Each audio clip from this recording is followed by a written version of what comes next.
From the Library of Congress in Washington, D.C.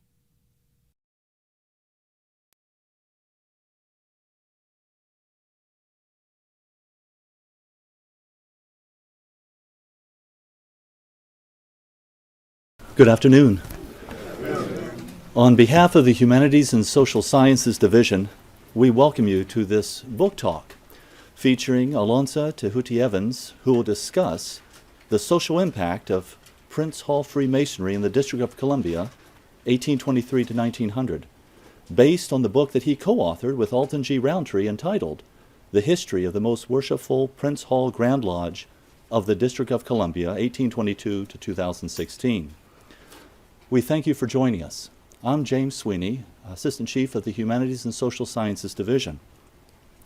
I would like to take a moment and express appreciation to all who made possible this event today.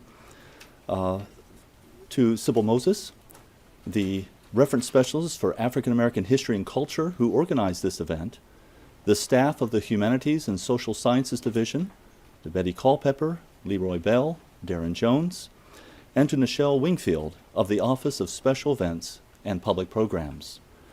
We are especially appreciative of Mr. Evans for coming to the library to discuss his book with us. The Humanities and Social Sciences Division provides reference services and collection development for subjects that encompass information in all formats for the arts, humanities, social sciences, local history, genealogy in the main reading room in the library's Thomas Jefferson building. We now ask if you would please check your phones and other devices to assure that they do not interrupt today's program. This event will be filmed and for future webcast. Note that the staff of the Retail Marketing Office is selling copies of Mr. Evans' book in the lobby outside this room. And now to introduce Mr. Evans, Dr. Sybil Moses of the Humanities and Social Sciences Division.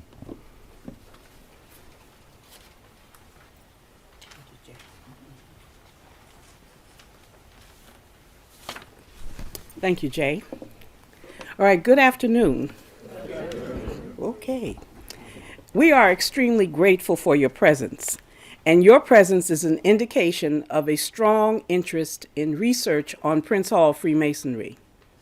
Today's presentation is important because Prince Hall Freemasonry is the oldest, recognized, and continuously active organization founded by African Americans with roots as early as 1775.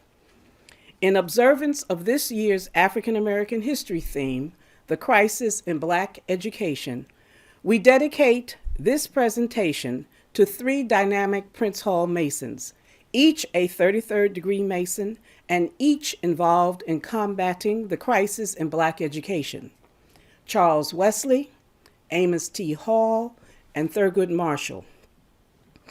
Charles Wesley served as president of Wilberforce University and Central State University, and he wrote the first scholarly biography of Prince Hall, as well as the history of the Prince Hall Grand Lodge of Ohio, among other works. Amos T. Hall was the Grand Master of the Prince Hall Grand Lodge of Oklahoma from 1941 until 1971, and he served as president of the Conference of Grand Masters from 1950 until 1964, a period critical in the history of school desegregation. It was Amos T. Hall who encouraged Thurgood Marshall to join Prince Hall Freemasonry and later to appeal to the Masons for their financial support of the civil rights movement. Thurgood Marshall, General Counsel and Director of the NAACP's Legal Defense and Educational Fund, was also Director of the Prince Hall Masons Legal Research Department. This department funded the civil rights movement for a period of 10 years, formally, but had been funding the movement before and then continues to do so. Later, Thurgood Marshall became Associate Justice of the United States Supreme Court. Works by and about Charles Wesley, Amos T. Hall, and Thurgood Marshall are represented in the library's collections and on the bibliography that you have with you today. Our speaker Today, Mr. A. Tehuti Evans is the co-author with Alton Roundtree of the history of the most worshipful Prince Hall Grand Lodge of the District of Columbia, 1822 to 2016. Mr. Evans and Mr. Roundtree are to be congratulated for their publication because the history of Prince Hall Freemasonry, as is the history of many African American charitable, benevolent, and fraternal organizations, is one area in African American history that is difficult to understand and explore. Published sources are largely inaccessible, and where they do exist, they are often scattered and incomplete. And Mr. Evans will tell you they traveled throughout the United States to pull together the research that was necessary to write that book. Too often, the personal papers of members and prominent leaders have not survived. One exception being Judge Robert Terrell's papers, who was Grand Master in the District of Columbia from 1899 to 1902, and his papers are held by the Library of Congress. Mr. Evans and Mr. Roundtree overcame all the obstacles, and today we have, I think, a really definitive history of the most worshipful Prince Hall Grand Lodge of the District of Columbia. Mr. Evans is a prolific author and editor. He is a decorated Vietnam veteran, and among other things, he has been and is known affectionately as a cultural soldier, a college professor, an entrepreneur, and a social activist. At Howard University, he majored in engineering and later served as a military engineer in the United States Air Force. His awards are many, but the one that caught my attention was when the Washington Urban League awarded Mr. Evans the Man of the Year Award and promoted him to Director of Employment and Training. Although retired, Mr. Evans has held several positions in Prince Hall Freemasonry in the District of Columbia. He served as the Grand Historian and Archivist of D.C. and also the editor of the Prince Hall Masonic Digest. And as a side note, he is my go-to man whenever I have a question about Prince Hall Freemasonry that comes to the Library of Congress and I can't answer it. I'll call Mr. Tehuti. So please join me in welcoming A. Tehuti Evans.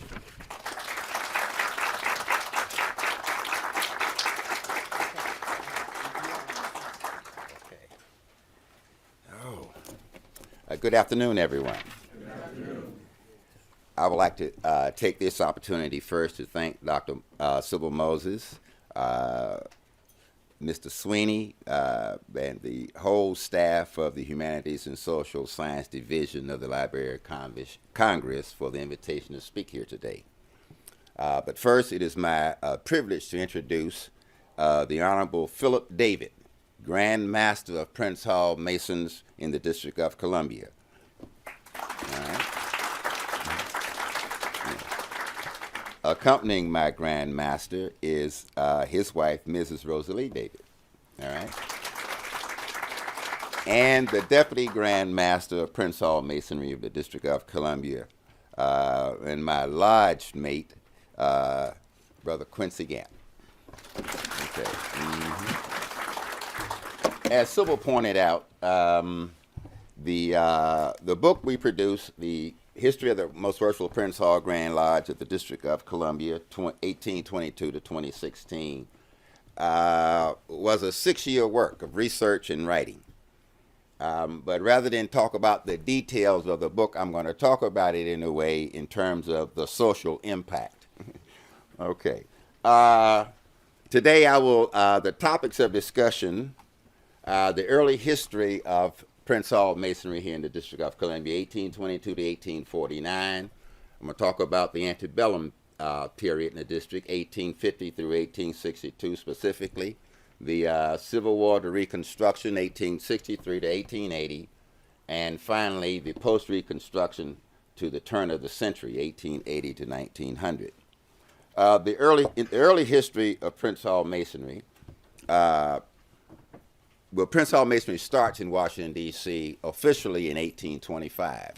But before 1825, there were some things that occurred which caused the brothers to turn to Masonry as a way to solve their problems. when the federal government, when the Constitution was written, it provided for the creation of the District of Columbia for the federal capital. After the 10-mile square was laid out and the government moved from Philadelphia to Washington in 1800, what they found were there were some free African Americans living within the borders of the district, but there were no rules or laws which applied to them. There were only rules or laws that applied to those still in captivity in the institution of slavery. But in 1816, a unique set of experiences started to occur. The founding of the American Colonization Society. Now, this was done because the plantation owners, the slave owners, had a problem with the growing number of free Africans that were beginning to live in the country, but there were no real provisions for them. The same was true here in the District of Columbia. So in 1816, they came up with a plan, of course, of shipping all free blacks out of America. They got funding and formed what we know as the colony of Liberia on the west coast of Africa, and set about trying to ship all free blacks to Liberia. In the district in 1821, following the lead of the American Colonization Society, the District Board of Aldermen passed what we call the harshest set of black codes, which limited the ability of free blacks to move about in the District of Columbia, and that caused quite a concern to many free blacks. So in 1822, a man, John W. Prout, a brother from Philadelphia, called a meeting in his house in Georgetown. And he had about 20 brothers who came to the meeting, and he made a plea to them that they should form a Masonic lodge. And he used the example of what the brothers had done in Boston, Massachusetts, as the reason why they needed to form a Masonic lodge. What he talked about was, one, the men who who led the revolution and who were leading the government were mostly Freemasons. Prince Hall, the founder of the order, had found that he was able to get citizenship status for free blacks in Boston by writing to the city council, having white Freemasons on that council, and he found a listening ear. His first letter, you can find it in a book entitled The Letters of Prince Hall, to this council was to get permission to build a school for the free black children of Boston, and that was granted. Later on, he wrote and asked for permission to build a church. And later on, this lodge wrote and asked for permission to build what we now know today is the historic African Meeting House. So steps to citizenship were achieved in Boston, which had not been achieved anywhere else. In 1797, however, the same plan was shipped to Philadelphia, Pennsylvania, where Absalom Jones and Richard Allen, who had founded the first black church in Philadelphia, came to Boston because they were, again, suffering from some of the same indignities because they were not included in the legislation as citizens of Philadelphia. So they wanted to reproduce the what I call the Prince Hall template to assert their rights in Philadelphia. At that time, the government itself was housed in Philadelphia. They didn't move to Washington until 1800. So while there, a lot of the brothers who became Prince Hall Masons started to interact with those Masons in the federal government, who helped them interact with the members of the Philadelphia legislature and the Philadelphia City Council, the Pennsylvania legislature, and the Philadelphia City Council to get some rights for free blacks in Philadelphia. John Prout, being from Philadelphia, knew what had happened. Therefore, he called for the brothers meeting in his house in Georgetown in 1822 to try to replicate the Prince Hall plan here in the District of Columbia. They wrote and asked for a permit to start a lodge. They got permission to do so, and on June of 1825, Social Lodge, what we call Social Lodge Number 1, was established here in the District of Columbia. Upon establishing the lodge in the district, brothers began to take their case to court for citizenship. The first of those actually took place before the lodge was formed, and that's the case of William Billy Costin. Billy Costin became the first secretary of Social Lodge Number 1, but he himself had a very interesting history. The black codes, which limited his ability to move about the city, which prevented him from being on the streets after 10 o'clock at night, which prevented him from assembling with more than 2 other black men on the streets, he felt were an injustice to him. So he took his case to court, and Judge William Cranch heard the case. And he ruled that Billy Costin was grandfathered into conditions prior to the black codes being written, and all other free blacks who lived in the District of Columbia were not subject to the black codes, since they were here before the codes were written. Another one of the members of Social Lodge, in fact, the worshipful master, John Prout himself, was later accused of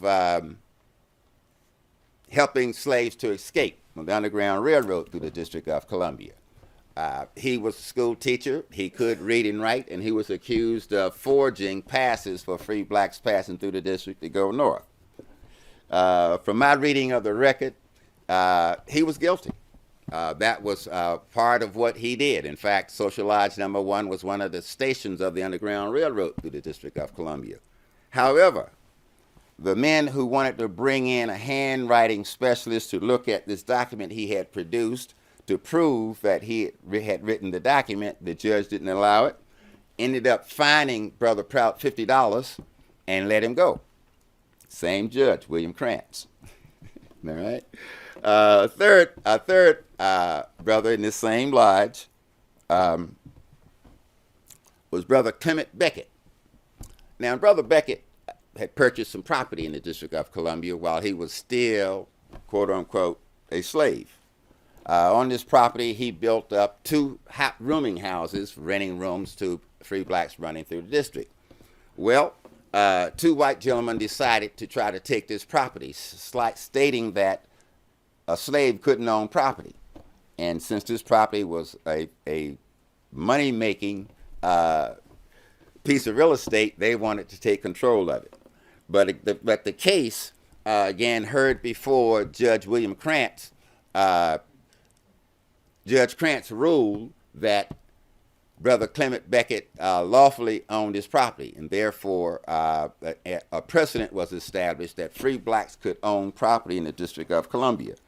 So it seems that John Prout's original discussion with the brothers was true, becoming Masons, interacting with Masons in the district. By the way, the federal government, of course, moved here in 1800, and there were many Masons on Capitol Hill. There were many Masons who came to Washington to interact with the government. And even the crisis of 1825, known as the Captain William Morgan affair, didn't negatively impact the progress that the brothers were making as Masons in the District of Columbia. Let me, before going to the next step. So between 1825 and 1845, while white Freemasonry was under attack from the anti-Masonic Party and other individuals who were disgusted with the rumors of the murder of William Morgan, he did disappear. White Freemasonry kind of had their head underground, but black Freemasonry was growing. In 1845, we created our second lodge in the District of Columbia, Universal Lodge. At that time, Universal Lodge was created in Alexandria, Virginia. Now, Alexandria was still part of the 10-mile square of the district at that time. So it was Alexandria, the District of Columbia, where the Lodge brothers were erected. The reason they were erected there, Alexandria being a port city, several brothers had been made Masons overseas in England, and they resided in Alexandria and decided that the trip from Alexandria into Georgetown to meet with the brothers in Washington was getting more difficult, so they wanted a lodge in Alexandria itself, so that was created. a year later, our third lodge, Felix Lodge, was created in Washington, D.C., and what's called Western Washington.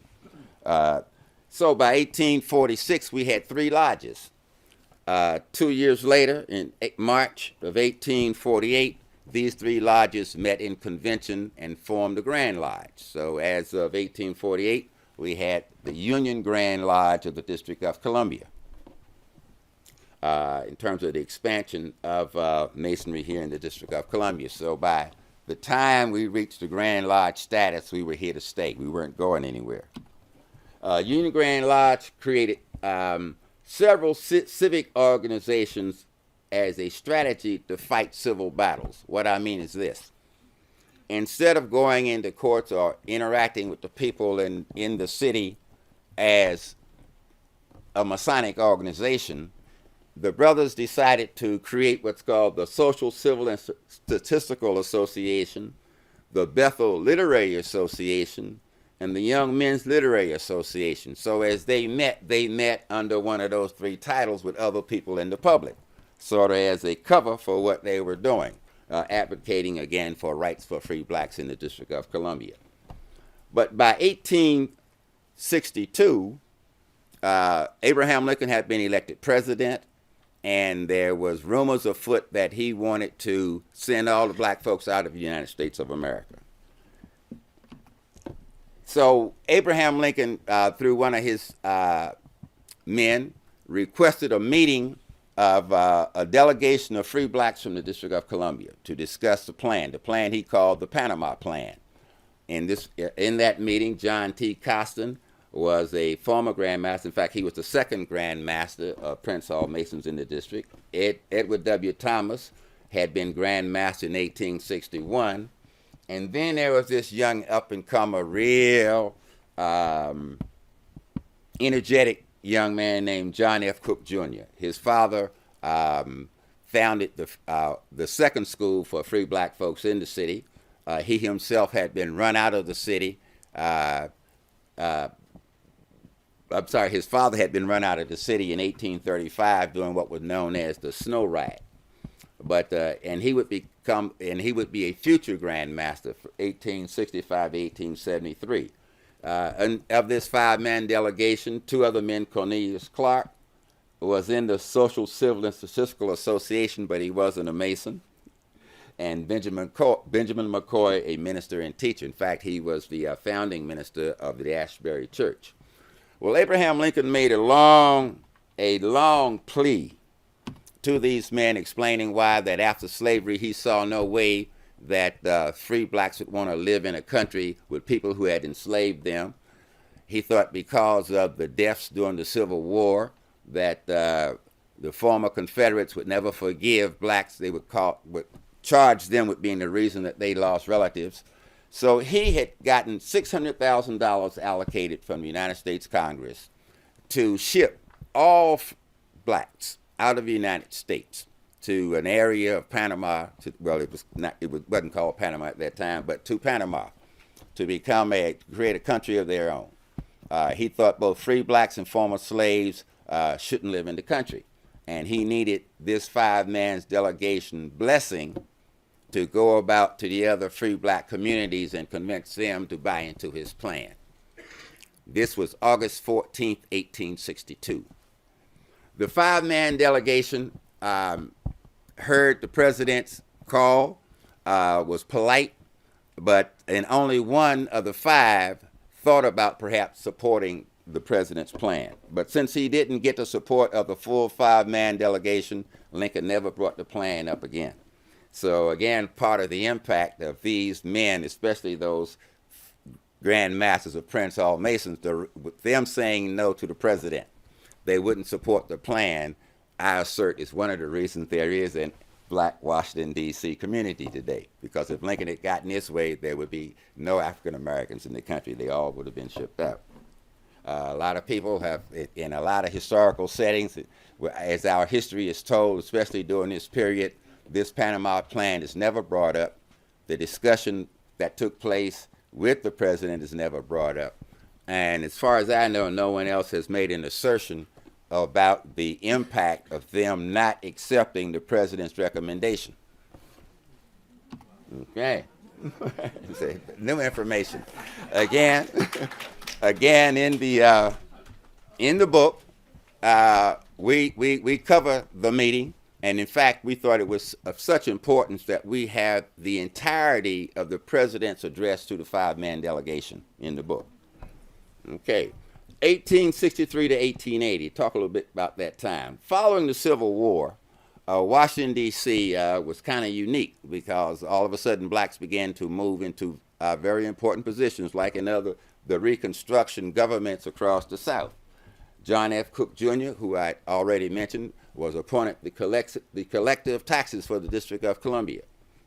William A. Taliaferro was elected to the Common Council in 1868. Carter A. Stewart was elected to the Common Council in 1868 and the Board of Aldermen in 1869. So for a time period, part of the legislative leaders of the District of Columbia were all Prince Hall Masons. And even though in the history of the District of Columbia you might see their names mentioned, no mention is made of the fact that they were Masons. Okay, again, John F. Cook. John F. Cook, Jr., as I said, was Grand Master of the District of the Prince Hall Grand Lodge. He served 2 terms. His first one was 1866 to 1873, and he came back in the chair in the East from 1876 to 1877. He was appointed by Ulysses S. Grant as D.C. Chief Tax Collector, serving a 10-year term from 1874 to 1884. Cook served as a district delegate to the Republican National Convention in 1872 and 1880. And he was also appointed to be D.C.'s jury commissioner in 1889. By the way, his wife was also an activist. Helen Appo helped found the National Colored Women's League. Another one of our brothers was James Wormley. A lot of people don't know, but James Wormley built and owned one of the most prosperous hotels in Washington, D.C. in the 1870s. His hotel was at 15th and 8th Street Northwest. In fact, it became a favorite for Washington's rich and famous, attracted by well-managed rooms, renowned cuisine. And in fact, his turtle soup and seafood were considered to be excellent dishes, and amenities such as the first hotel elevator and the first telephone in the hotel was in the Wormley Hotel at 15th and 8th Street. By the way, there's a school, the Wormley School in Georgetown, 3331 Prospect Street, which is there today, was built and named in his honor. 1880 to 1900. Because of Howard University, a lot of elite blacks were attracted to the District of Columbia. Men such as Dr. Daniel Hale Williams, Dr. William A. Warfield. In 1886, the Grand Lodge of the District of Columbia hosted the first ever Black Industrial Exposition. That is, it was a Black Expo, 1886, right here in Washington, D.C., the only one held in the country during that time. But again, the brothers of the Grand Lodge of the District of Columbia are the ones who sponsored it. It was held at the Shiloh Baptist Church. Also, during this time period, there are a lot of writers. By the way, this is a catalog from that expo. It basically was the catalog, First Industrial Exposition, the Colored Citizens of the District of Columbia, Masonic Fraternity at Union Bethel Church, Annex, September 1886. We're still trying to, I can't find an original copy of the document, but I have this facsimile of it. Some prominent Freemasons in D.C. during this time period. Dr. Samuel R. Watts, in fact, he was in Lodge number 25. No, let me back off. Dr. Samuel Watts was the 25th Grand Master of the Grand Lodge of the District of Columbia. He was an internationally known doctor and was very prominently featured in his visits to several countries in Europe. Solomon G. Brown, once described as probably the best employee of the Smithsonian Institution. In fact, the original director of the Smithsonian Institution wanted to appoint him as his successor, and stated that he couldn't do it because him being black, he knew that the white power structure of the government wouldn't allow it. But in most instances where he's talked about, he was the most knowledgeable person about the holdings of the Smithsonian Institution than any other employee of that institution. The next slide is Hamilton S. Smith. He was the 29th Grand Master of Masons here. Hamilton S. Smith was also the son of the last living master of African Lodge 459 of Boston. He was both a dentist and photographer. In fact, one of his pictures graces the cover of a recently published book from Massachusetts about the Grand Lodge, the Prince Hall Grand Lodge of Massachusetts, with the authors just using the picture on the book and not knowing who took the picture or anything about it.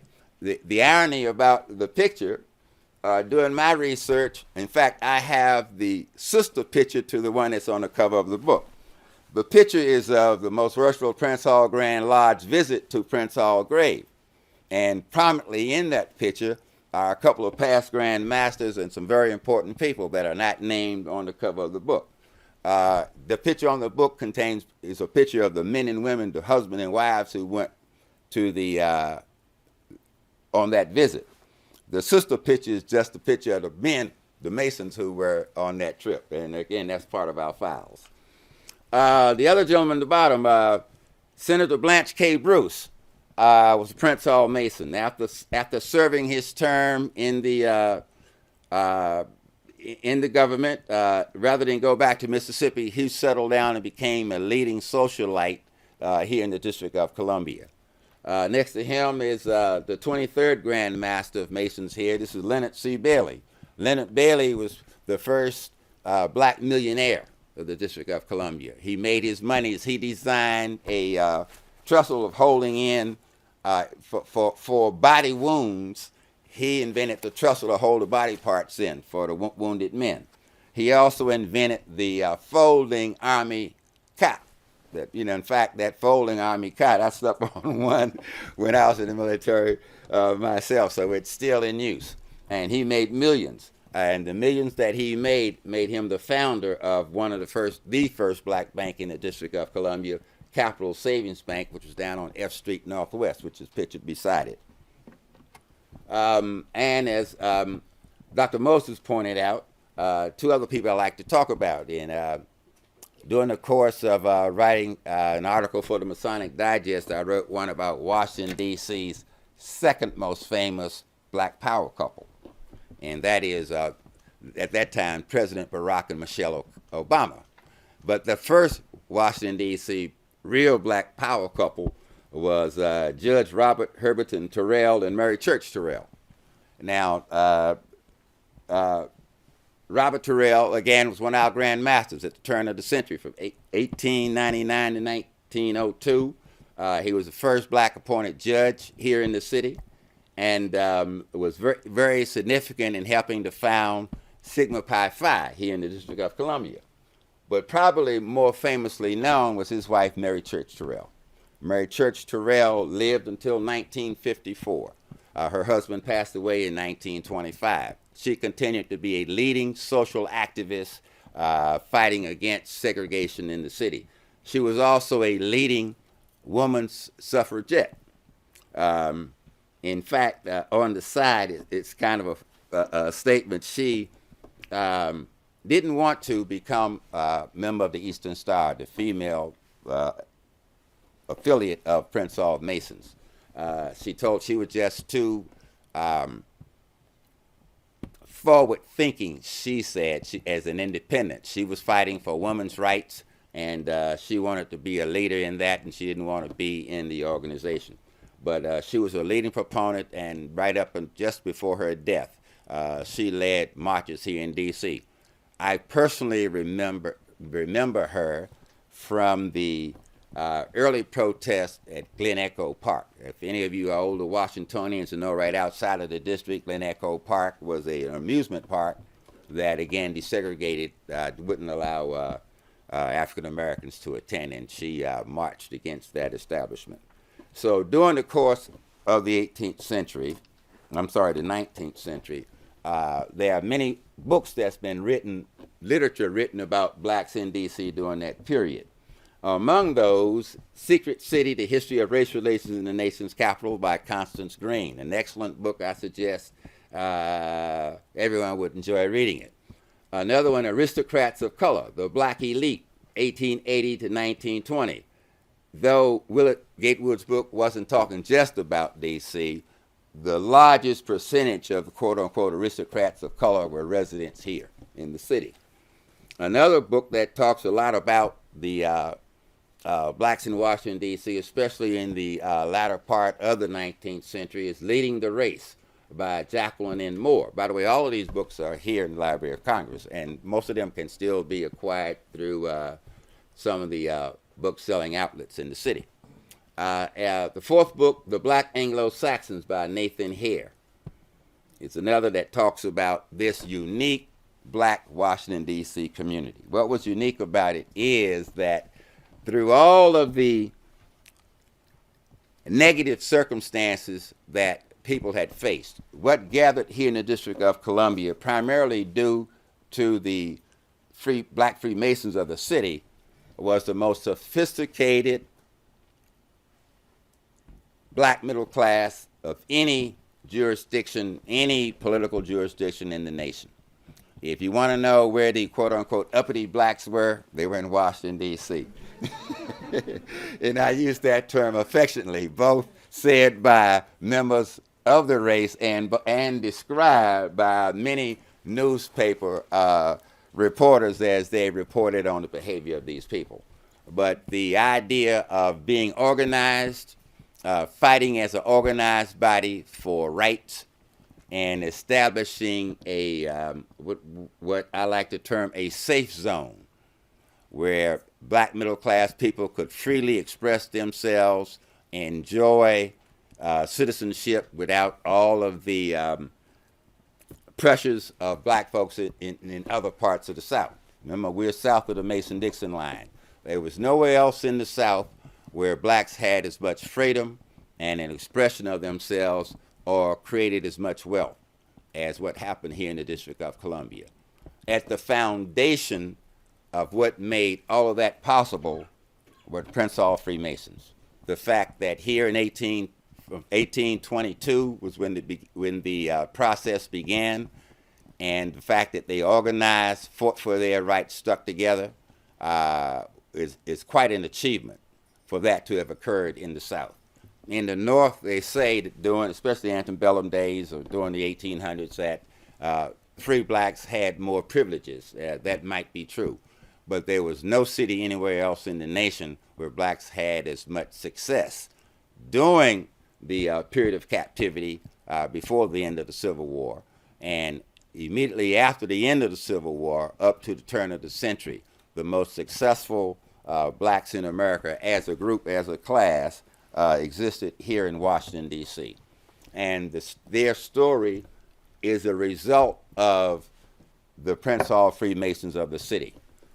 We founded it. We are very proud of what we have done, and we only see more success in the future. Our next work will address our successes and impact during the 20th century. But for this presentation, we limit it to the 19th century because at that time we think it reached kind of a peak of success that we like to talk about. Make sure. Okay, no, that was the last slide. But I hope that this little short overview of the book, has been informative. And before we go outside to start signing autographs or selling the book, I would like to take this time to entertain questions from you about out loud. Yes, sir. Was Frederick Douglass involved in any way? Frederick Douglass did not become a Mason. In fact, I'll say Frederick Douglass got my personal opinion. Frederick Douglass thought that the form of what we do in practicing Masonry, the substance of what Masonry is, was a waste of time. He thought that men should be spending more time outwardly working for the freeing of those in captivity. So, but his son was a Mason, but he didn't become. Yes, ma'am. Thank you for this brief snapshot on what I feel is real history. That I never heard any of this growing up. Oh. I'm also wondering, as a point of learning for myself, was everyone in the photographs black? Yes. That's a yeah. Well, yeah. Okay. Let me answer this. Let me answer the question this way.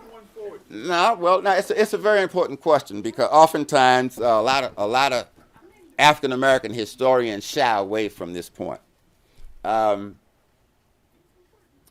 The mixed race African Americans are 99.9% a result of white plantation owners having sex with captured women.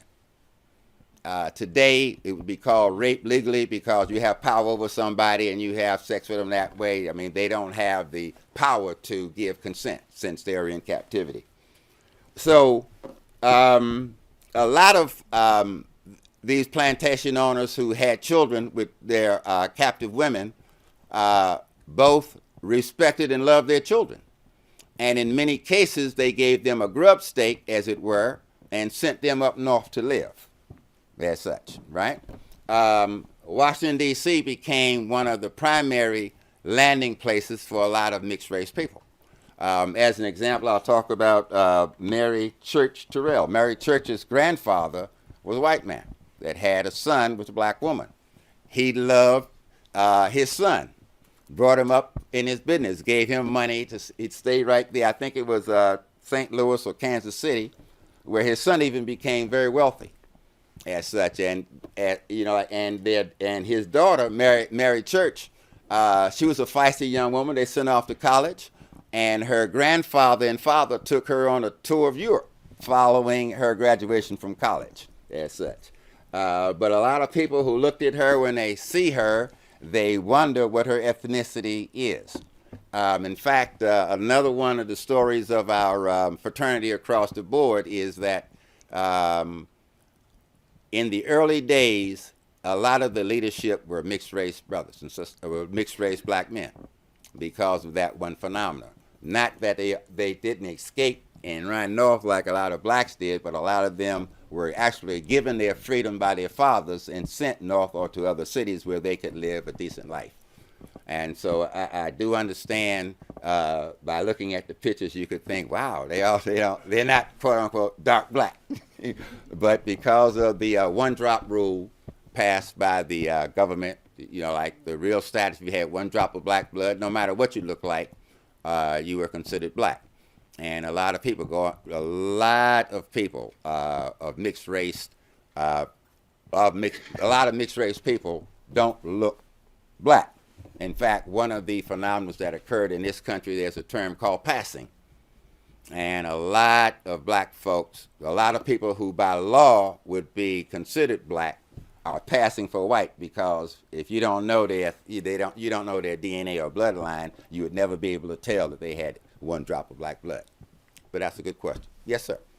What's the relationship between the Costin family and the power structure in Washington, D.C.? Oh, beautiful question. Well, William Costin was the grandson of Martha Custis Washington. Martha Custis' father brought him into the world. All right, so her father, Martha's father, all right, was his father also. Now, Martha had Martha's sister was a mixed race woman, Native American and black. And when Martha got married, her father gave her stepsister, as her captive. After Martha was married and had a child, her son, when he got of age, he raped his aunt, not knowing it was his aunt. All right? And so her son had a child with her stepsister. So William Costin was both Martha's grandson and nephew, as such.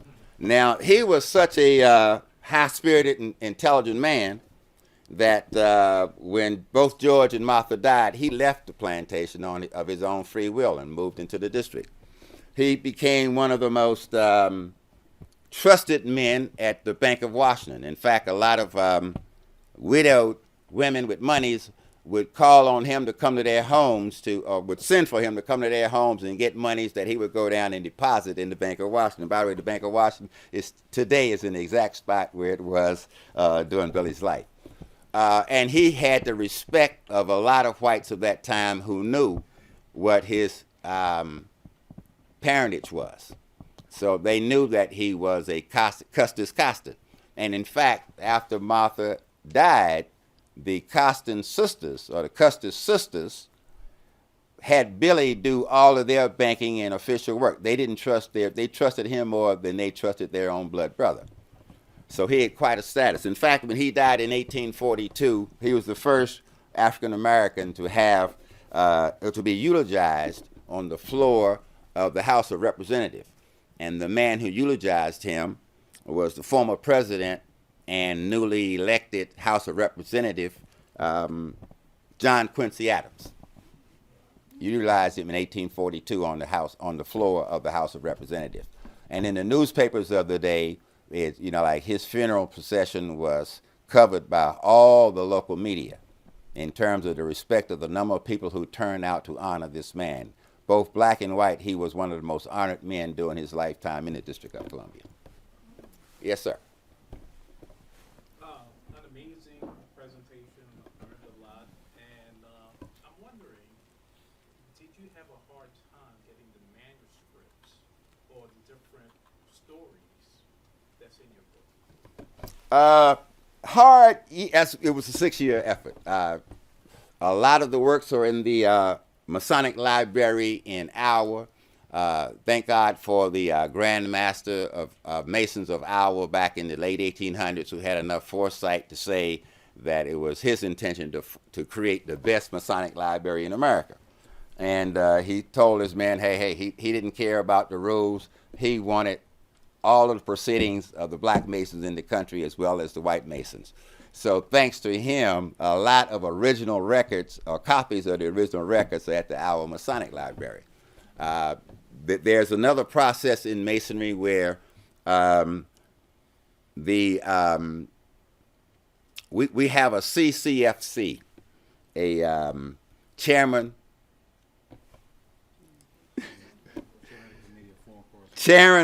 of the Committee on Foreign Correspondence, whose responsibility it is to communicate with other Grand Lodges.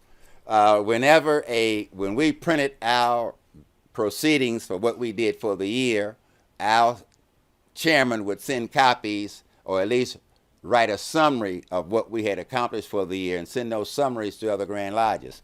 So we had to go out and look in the records of other Grand Lodges for CCFC reports. And I guess the other thing, my background as a historian. I went back to school after engineering and got degrees in history and philosophy. But in studying African American history, prior to becoming a Mason, a lot of these people, I knew their place in society and contributions they had made from my background as a historian. I didn't know they were Masons until within the last 6 years. By the way, I volunteered to assist Brother Roundtree. In fact, I was asked to volunteer because of my background as a African American historian. Brother Roundtree is a researcher and a writer, but didn't at that time consider himself a historian.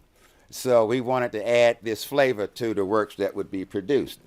So I was quite surprised to find that a lot of the people who were already heroes of mine from Black history were also Prince Hall Masons. And so it was kind of like a cross-fertilization. My background plus the Masonic records, my method of research, added to Brother Roundtree's method of research. It was definitely a work of collaboration. Mm-hmm. Yes, ma'am. Yes, very interesting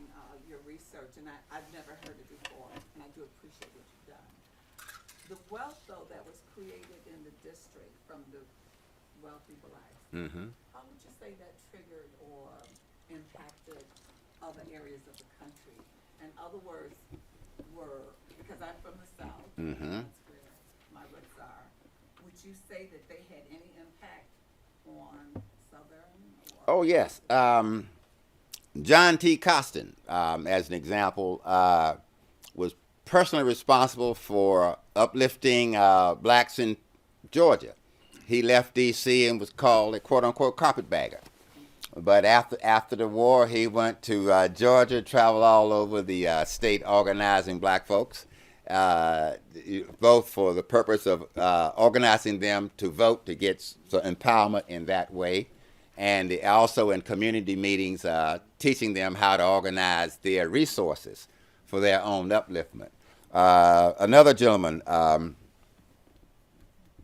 Richard Howell Gleaves, who was a past national Grand Master and from Philadelphia, Pennsylvania, went to South Carolina. In fact, he was elected the Lieutenant Governor of South Carolina during the Reconstruction era. He was from Philadelphia, Pennsylvania. But he came back and settled down, became a member of the our body in Washington, D.C. But his personal wealth and knowledge helped uplift the uplift the brothers in South Carolina.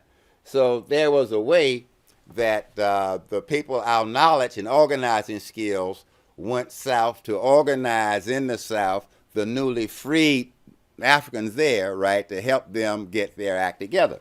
Another thing that people might not know, but both Absalom Jones and Richard Allen of the African Methodist Episcopal Church were both Grand Masters of Masonry in the state of Pennsylvania, and they sent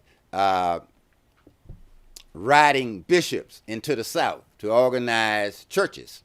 The two elements of what makes a community were the organized men as Masons and the church as the anchor for spiritual development as such, right? And again, those ideas flowing from Prince Hall Masonry went to settle and help create the successful communities of blacks in the South following the Civil War. Yes, sir. All right, so being a fellow Howard University I graduated in 13. So Okay. I want to know, well, I was on the other side of the street in Thurfield Hall.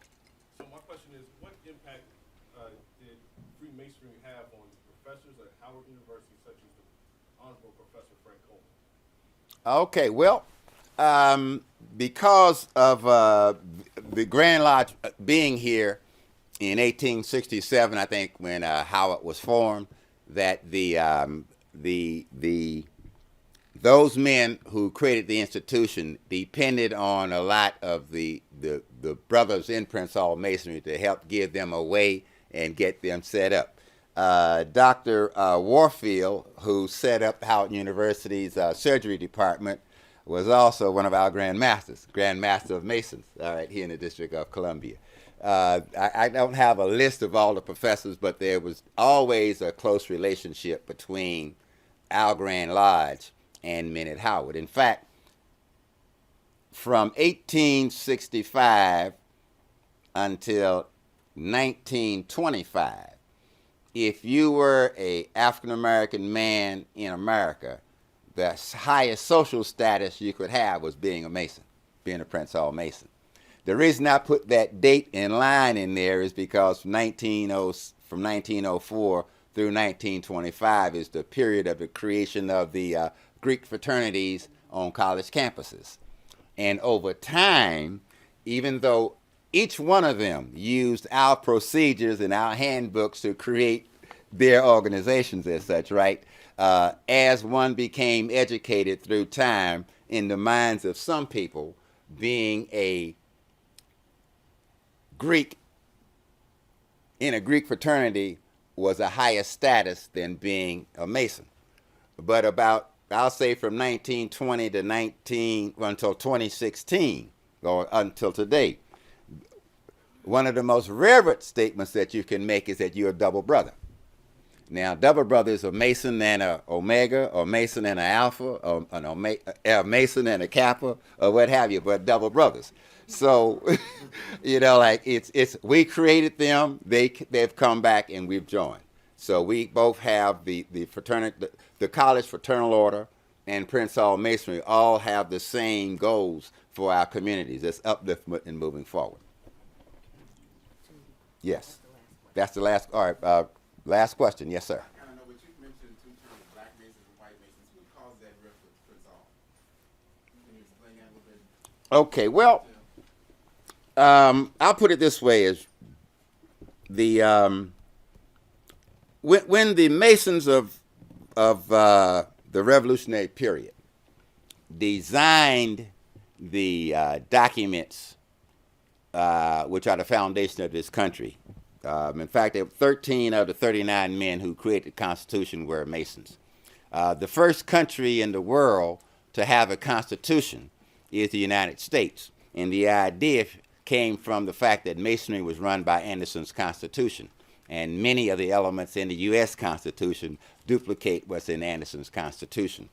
But the what we call America's original sin, not just slavery, but the discrimination that slavery caused. Though our tenets say that in the country that all men are created equal, the government didn't practice that. And though Freemasonry is an organization itself which states that all men are brothers, so we only deal with each other based on what's in our hearts. In those days, Masonry didn't do that. So there was discrimination. There were whites who didn't allow their interaction. My co-author wrote a piece several years ago called Two Faces, One Public and One Private, and what was pointed out is that there have always been white Masons who worked with and helped Black Masons move forward. But at the same time, there have always been white Masons who did everything they could to prevent us from moving anywhere and who denied our legitimacy as such, right? So that's internal politics. So in America, as opposed to anywhere else in the world, what's called Prince Hall Freemasonry is talked about as Black Freemasonry or African American Freemasonry. But the truth of the matter is both groups practice the exact same thing. Both groups do. But again, the legacy of racism and discrimination is still with us. There are, of the 50 states in the country, there are 8 Grand Lodge of white Masons, primarily in the South, who don't recognize Black Freemasonry as a legitimate fraternal organization. Therefore, when we talk, we have to talk about white Masonry and Black Masonry when we bring up those circumstances. Okay? Well, thank you very much.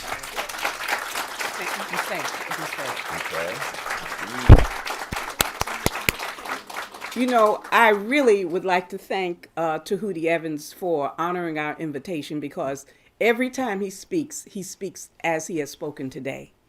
Okay? His mind is so fertile, and it's such a wonderful experience. Every conversation you have with this man is so enlightening. And what he has done with Alton Roundtree is enable us now to tell the story of African Americans in the District of Columbia. Because now historians can now take their work and integrate it into future histories. And this is what is needed across the country. This is what is needed. We invite you to come back again. While you're here, please go down and register in room 140 to become a registered reader of the Library of Congress so that you can come back and use our collections. Please also use the bibliography that we have prepared to see what we actually have in our collections. It's unbelievable when you look and dig what is here. Just the other day, I called Tehuti and I said, you know, I found a letter by John Cook. You know, is this our John Cook? And he said, yes. It was John Cook Sr. It's a letter, 1837, downstairs. And the curators in the manuscript collection have pulled that document out along with some other documents so that we can go down and actually see them. All right? So what I have for you, Mr. Evans, and for you, Mr. David, is a copy of one of the a copy of one of the reports that Thurgood Marshall made to the NAACP's Legal Defense Fund, talking about the money, actually documenting. It was his report to the Conference of Grand Masters where he documents what the funds that the Prince Hall Masons gave to the NAACP's Legal Defense Fund actually achieved. Okay, and we know that there were over 400 school desegregation cases. So you have that, okay? And on a final note, my father was a double brother. He left Howard. He was drafted while he was a student at Howard University to go to Tuskegee Army Air Flying School as a Tuskegee Airman. And while he was in Tuskegee, Alabama, he became a Prince Hall Mason. He went through Lewis Adams Lodge. And for those of us who know, Lewis Adams was one of the founders of Tuskegee Institute along with Booker T. Washington. And so they named a lodge after him. And my father went through that lodge. And one of the things he has always told us is that to be a balanced black person, you have to belong to the craft and to a fraternity. That's what he would say. He said, because there you get the representation of all of us. And he said that Prince Hall Freemasonry was the gatekeeper of our culture. And you can hear from Tehuti's presentation today how it is. You cannot tell the story of African Americans in this country without telling the story of Prince Hall Freemasonry. So thank you again for coming. The book is available outside, and we hope you'll come back. This has been a presentation of the Library of Congress. Visit us at loc.gov.